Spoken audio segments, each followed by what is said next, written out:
So we're in the second week of What a Wonderful World. And we're thinking about, as you've been doing, I guess, over these last few days, of what a fantastic creation really is.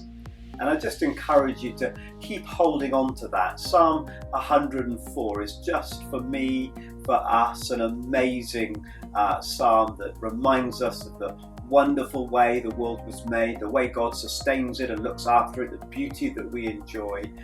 Perhaps keep hold of that sense of it being such a great gift. Get yourself outside this week and open up that psalm and read it again as you look around.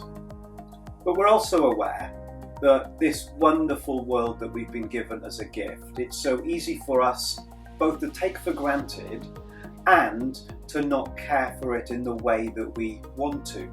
That inadvertently, perhaps without thinking about it, we find ourselves not caring for it in the way that we should. I know sometimes we're taken by surprise. For example, we discover that the clothes that we've bought have been purchased and made cheap and accessible to us by perhaps trampling on other people or other parts of creation. Or the things that we enjoy have been given to us and provided to us by trampling on another part of God's world. And we use the word trample because it's there in the Bible. Ezekiel has this moment when he's talking about the way that God has provided for the world, but how inadvertently, perhaps without even realizing or thinking about, we trample on a part of God's creation. This is Ezekiel chapter 34, verses 17 and following. As for you, my flock, this is what the sovereign Lord says. I will judge between one sheep and another, and between rams and goats. Is it not enough for you to feed on the good pasture? Must you also trample the rest of your pasture with your feet? Is it not enough for you to drink clear water?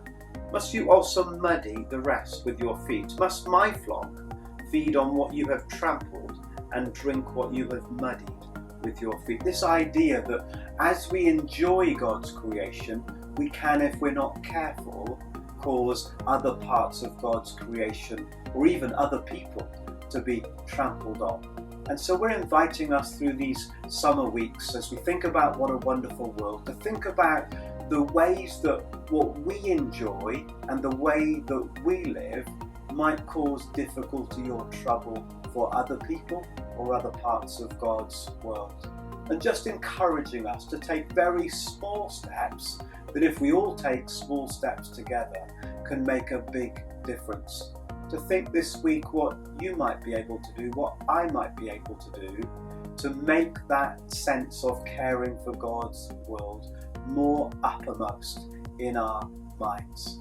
Is there a small decision you can make? I'm going to walk today or take the bus today rather than jump in the car. I'm going to think a bit more carefully about what I buy and how it's packaged and where it's come from and the journey that it has. With some things we do that quite naturally now. For example, with coffee, we've learned to think about where it's come from and what effect its arrival at our coffee shop or in our kitchen, the impact that might have on others. What other ways this week can we just begin to think about how we might, not intentionally, but inadvertently find ourselves trampling on the world that God's made? It's a wonderful world that we've been invited to care for.